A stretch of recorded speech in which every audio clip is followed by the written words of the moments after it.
We'll start with protectors as an identity foundation.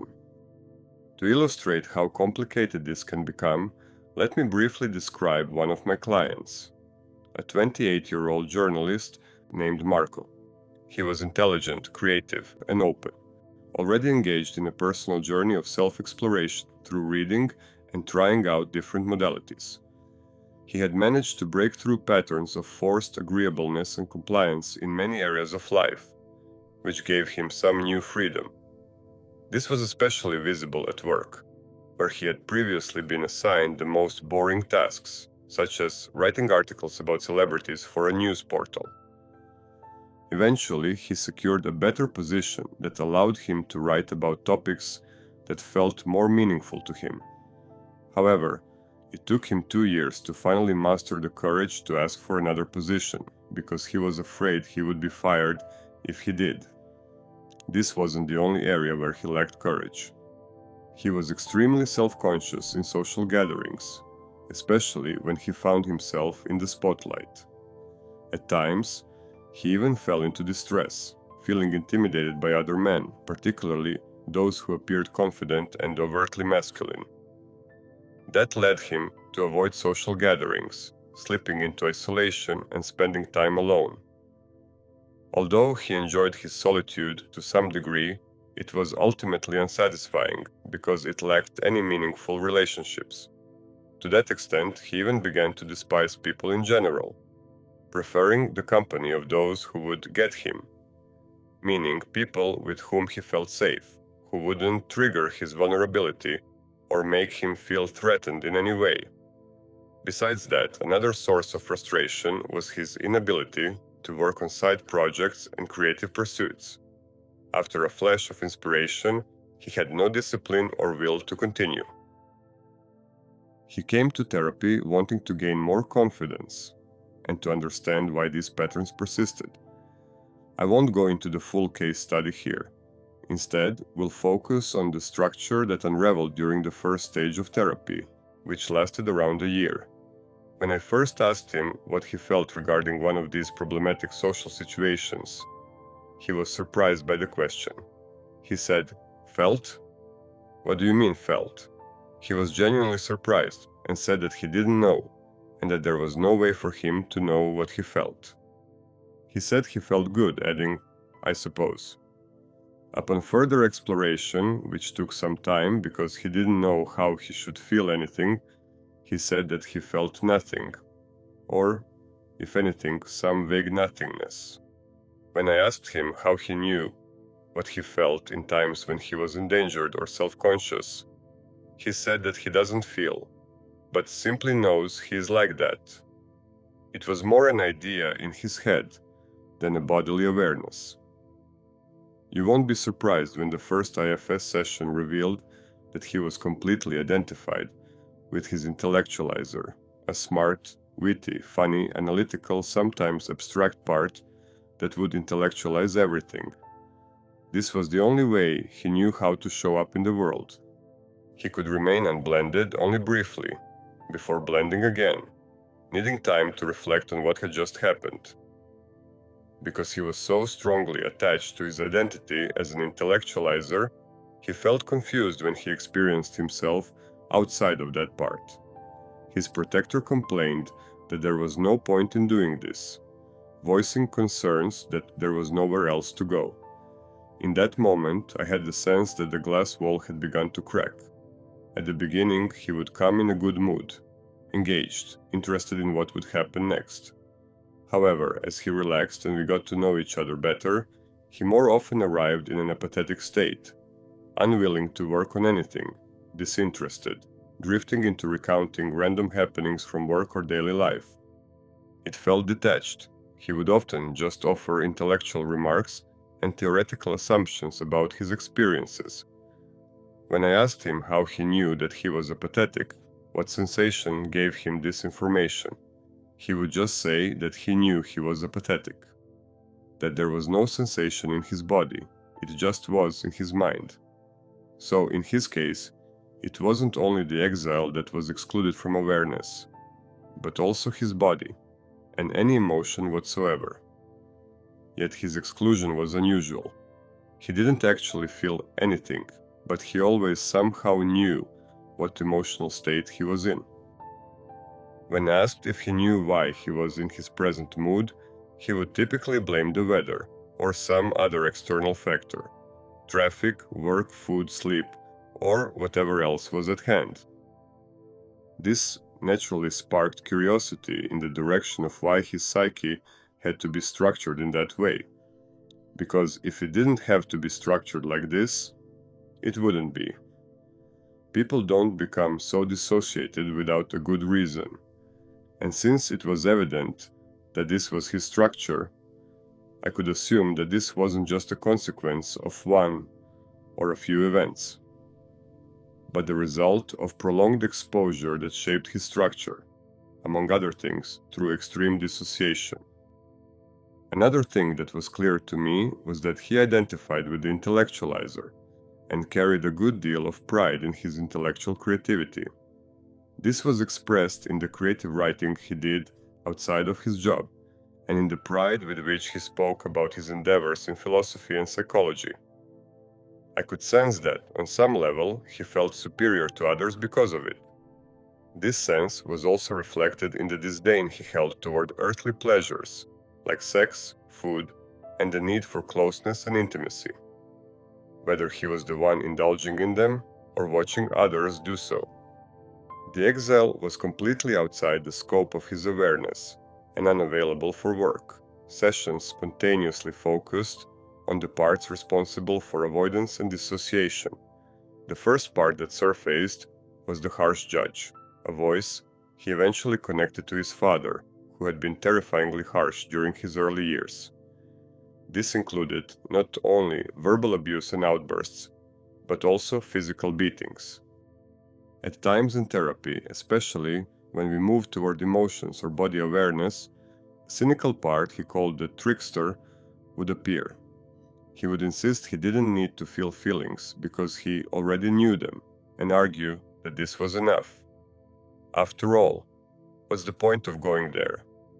It's not like anything would change.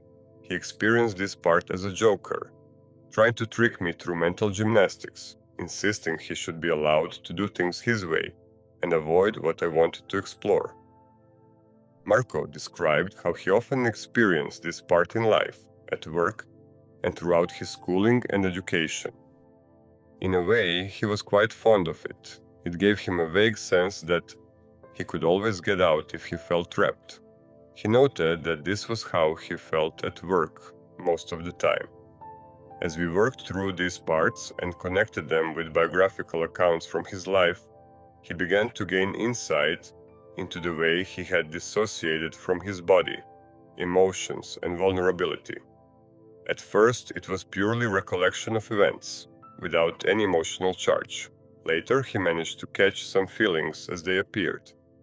Over time, another figure emerged, a defensive wizard, or more like a wanderer of sorts, as he called it.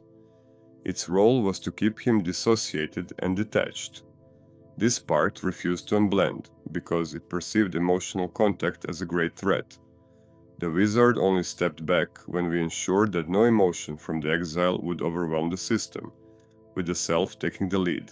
He recalled situations at home where he was punished or abused by both parents, humiliated in school by a teacher, and deeply hurt when his mother sided with the teacher instead of protecting him. One of the most striking themes was that he was never allowed to fight back, be assertive, or act in any self-protective way. Any attempt at assertiveness was punished, reinforcing the message that self-defense was unacceptable. Over time, he recollected repeated experiences of betrayal, worthlessness, and disappointment, which eventually collapsed into apathy and depression. This happened not only with his parents, but also with friends, and in life more generally from his early years onward. As he moved through these memories, I began linking his apathy and lethargy at the start of sessions to the states he described from childhood. What struck me was the sense that his exile was strongly attached to him and tried to communicate with him. Yet because of dissociation, He couldn't feel the true source of his moods and emotions. As his awareness slowly expanded, he began to notice how he attributed his moods to whatever cause seemed plausible: the weather, low air pressure, a bad day at work, while insisting he had no control over them. And in a sense, he was right. He was so far removed from himself, so caught up in his head, that he had little real influence over his inner state. In light of his history, it was no surprise that emotional states he wasn't fond of persisted. As we explored, and his protectors stepped aside, he remembered how often he had felt this state of depression growing up. However, this time he also felt powerful anger and despise toward the teacher. At one point, he realized he had wanted to kill his teacher, after she humiliated him for some trivial reason. The thought frightened him, but it also clarified how much rage he had buried. He had to dissociate not only from the pain he endured, but also from the threatening anger, the murderous rage toward his parents and teacher that had nowhere to go. Rage is a normal response to chronic abuse and to the violation of a child's right to defend themselves. Marco remembered being naturally fierce as a child, but that part of him was buried over time. To survive over the long term, he disconnected from his innate fierceness, suppressed feelings, and built compensations for the worthlessness and unmet needs for mirroring his narcissistic needs. He discovered this compensation in his intellect, creativity, and abstract thinking. He loved traveling in his mind and felt a sense of superiority to others because of his intelligence and creativity. From a structural perspective, Marco initially presented as an intellectualizer, the main carrier of his identity, the identity foundation. But this was not the only part.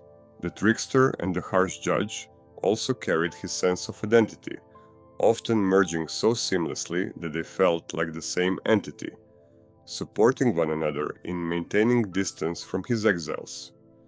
The exile, meanwhile, was completely cut off from awareness. He couldn't even imagine having feelings. It was alien to him. This is where we saw a split in his identity boundary. When approaching the exile, he referred to it with contempt and near disgust, as something primitive and weak. On the other side of this boundary stood his sense of intellectual and creative superiority, which he took as the foundation of his worth and identity.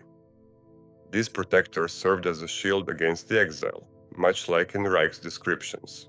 With his aggressiveness and fierceness suppressed, it was no wonder Marco felt insecure, directionless, and easily intimidated by men who exuded confidence and the capacity for aggression.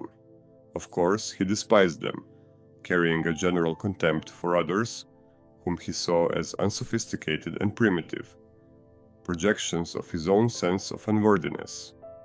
It was no wonder he couldn't pursue his interests after inspiration brushed past him, because discipline is needed for that. Doing things when they aren't fun, and subordinating one's mood to the larger aim. In his case, he was under the control of the apparent randomness of his moods, which in truth were not random at all, but were stemming from the exile. That's why he was just floating and drifting through life, without a clear aim or the ability to pursue one. Even though he was identified with the intellectualizer and other protectors, the exile was still present. It kept pressing in on him with moods and emotions. I had the sense it was strongly attached to him, so much so that Marco completely dissociated from his body in order to keep it at a distance. Returning to the body felt to him like falling back into a pit of pain. It had not ceased to exist. He sensed it indirectly, as vague impressions or knowing in his mind. In a way, he was blended with the exile, and dissociated from it at the same time. Regardless of his initial reaction, Marco grew fond of him, and felt great compassion for his fierceness and creativity. Once he uncovered his struggles, he felt strongly connected to him.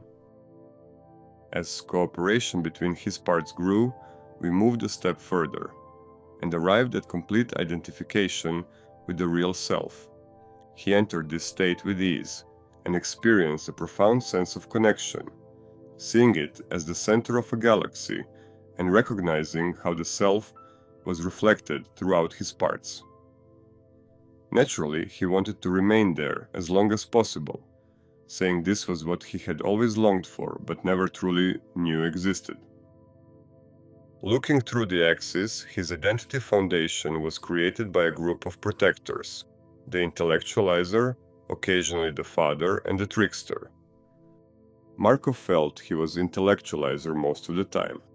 His default self was built out of this foundation, but it was also tainted by blending with an exile that lay completely outside his awareness.